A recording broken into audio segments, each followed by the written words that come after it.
No, Pija Awotmawa, Nananishkahai Awotmawa. Many blessings this morning, relatives. Come to you live from Bismarck, North Dakota. As you guys seen last night with the update, latent security. For many of you guys who may not know, the charge that I was charged with was from latent security. And so last night was opening a lot of doors, but also I think one of the main things is to open your door, that door to forgive and to protect our water protectors for upholding their constitutional rights, their inherent rights to document, to pray, and to stand together. Last night's information wasn't just one person. It was behind the scenes work that had to get done. And my brother, just want to send him many props out there for the hard work and dedication and helping our water protectors out there. It took a lot for me at that moment to restrain myself, because I was hurt instantly. But those teachings at the camp at Osheti that I was reminded last night, that when we stay in prayer, we continually stay in prayer. And something said, to forgive, not to forget, and to not just trust right away, but open your heart to start, and to just role model those teachings. And that's what I did. I did the best I could, was to do that, to just role model the teachings last night. And we had some deeper conversations off the camera, and to share, about. I thought it was very important to share, that heartbeat, that drum, reached all the way across that line, and a lot of the workers heard it. The BIA workers heard it. The FBI workers that heard it. Tiger Swan heard it. Many of these Morton County Police Department heard it. But also, some of them wouldn't allow themselves to hear it.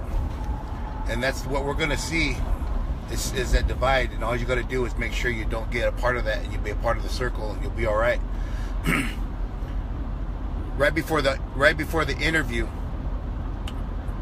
we got a message, and it was a picture of us sitting there.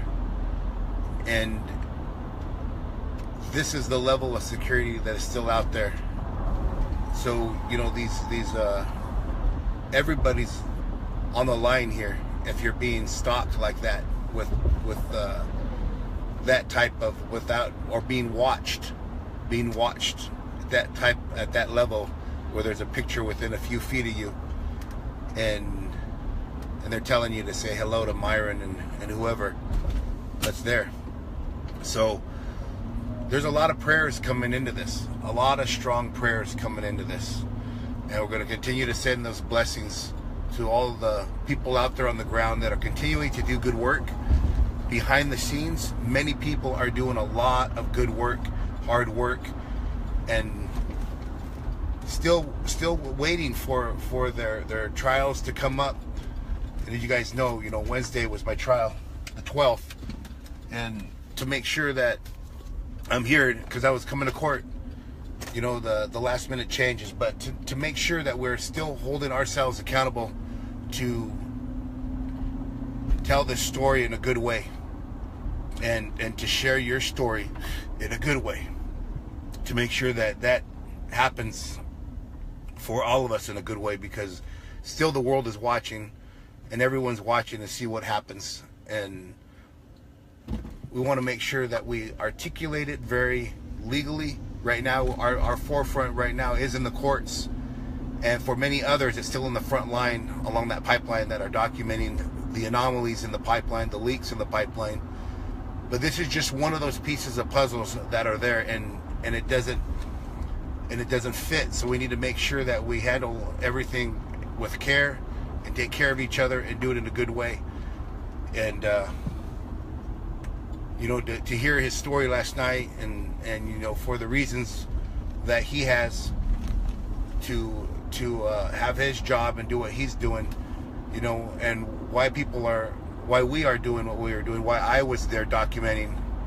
And I shared with them too that, you know, I had a young crew with me, you know, and it was hard for them to feel that they've been chased, and at that time you didn't know what was going to happen. And we said that, you know, when we were looking at that footage, you know, you can see him pull out the gun. So it was hard for all of us. But to forgive somebody was one of the hardest things that I did. And I realized it's, you know, it wasn't about me, it was about everyone else.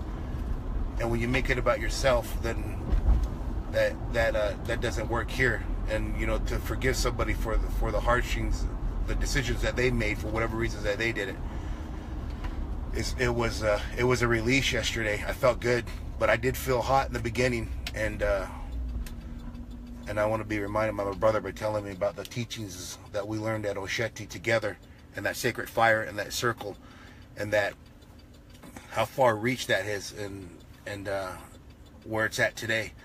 So we've still got a lot of work, relatives, and need your help to do that work. There's still people on the ground, and making sure that happens. You know, water protectors that are doing the research, that are putting their time, their dedication, and away from their families to make sure that the many don't go to jail on the unconstitutional rights, that their constitutional rights that have been broken and made to feel like it was unconstitutional to why they were there.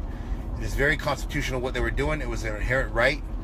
Not only was this an inherent rights movement, you know, there was civil rights violations there as well. And that's one of the most important parts, is that we take that message and share it. And I also shared with them, you know, that the human rights violations, so the things that stemmed from that day, that stemmed forward, and what it led to, the burning of that bridge. And there's a lot of things that many people don't realize, is that their level of unity on their side wasn't always there either. And that was really interesting to hear, is that their level of unity wasn't as unified as we thought it was. And their level of fear tactics into their officers, into their security, were always broadcasted, were always put on social media, on their private social media, on their private messages, and the briefings in the morning time. That the level of propaganda that they were fed by Morton County and Tiger Schwan is unreal. That led them to, as you guys know, when I documented a lot of high patrol, National Guard, or officers that were from out of state, they weren't fed the proper information about what was really going on. So when there's a prayer going on at the camp, and they would walk towards the bridge, do a silent prayer, I would send the drone up and document how fast those officers would come, because it started to become repetition, where you could see the other side get kind of, you know, drive back and forth and get worried, and you could see that they were nervous. Well, they were being fed a lot of propaganda. The rhythm, the battle rhythm is what it's called. And when you have that battle rhythm, you're able to control the narrative of the emotions of who's there, and also sometimes the outcomes. The battle rhythm is, as long as you have control of that battle rhythm, you're able to predict what's going to happen. And there's a lot. There's a lot that, you know, if you've been here in this movement watching, and some of you guys have been online watching and documenting as well, you know, from the keyboard warriors, and paying attention to who's involved and who's participating and who's sharing and whatnot, you're seeing that there's a lot of trolls that are paid as well. But those trolls are real people here in Bismarck. Bismen is what they're called. There's a website where they took a picture. That's the ones they took a picture of us, and then they put it on the website. They put it on a blast. That was sent to us right there.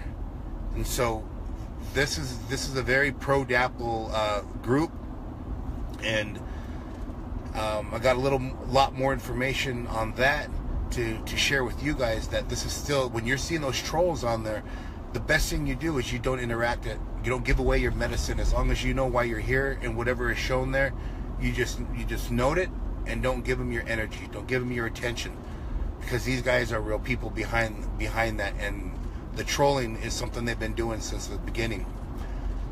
So take a note, screenshot if you get threatened, as I got a message showing me that somebody had passed on a message and about identifying the officers that were masked up. Well, I'm going to post another one on this thread of one of the latent securities that was now he's come forward. He was masked up, and these names are coming forward, and to protect people, you know, that were out there. People weren't protected out there. They were going there to pray. They were going there to stand in solidarity. They went there with the best intentions, and many of these people harassed them on the road. And we got video of their vehicles, and all those connections are coming through where that harassment was happening during the Highway 6, the 134, all the different roads on 1804, 1806. The harassment was coming from those directions, and you didn't know who it was because they were masked up, with the intentions to make sure that water protectors' constitutional rights are honored in the court system. Is a huge step last night with the information that came forward, and to share with the courts and the attorneys that it was their constitutional right to be there. And we're very fortunate in prayer that nothing happened at a deeper level there where anyone could have got hurt. So I want to say that, and it takes a lot of courage, guys, for anybody to come forward and share the truth, their truth, and to stand in solidarity with the water protectors, and to challenge themselves to maybe feel like they betrayed who they were with. But history this is the right side of history, as all the veterans are saying, and they were at that moment on the right times of history. And not only is Kyle a veteran, he's also a tribal member as well. So this just shows that at the level of healing we're willing to take to make sure that we stand together in solidarity, and we open the doors for those willing to stand in solidarity as well. It doesn't show a sign of weakness. It shows a sign of strength and unity that I'm able to witness and share with you guys. So continue to support each other. Continue to support what's happening here in Bismarck, North Dakota, and making sure that we continue to share the truth, to make sure the water protectors are released from their charges and they can go on living their lives, and the people that came in solidarity as well. Many blessings to you guys and the hard work, and thank you guys for coming a long ways, coming from your tribe, coming from your nation, coming from your homelands in other countries and around the world, to share this message and solidarity, protecting the water and standing in prayer. And that's the other discussion I had with Kyle was, what did you feel like, when you seen that? And he said it made him want to be there. And I'm sure that it made a lot of the officers and security want to be there too, to hear those drums, to hear us standing strong, and to know that our existence as indigenous people is the resistance, and that protecting the water is a human issue that we all need to be aware of. So with that, relatives, sending much love in the four directions. Good words, good spirit, and that we'll continue to document and push forward and share what it is we're doing here and what our relatives are still doing in the background that's going to come forward soon. Much hard work. Many blessings, you guys. Love you. Aho. Last night with the update. Latent security. For many of you guys who may not know, the charge that I was charged with was from latent security. And so last night was opening a lot.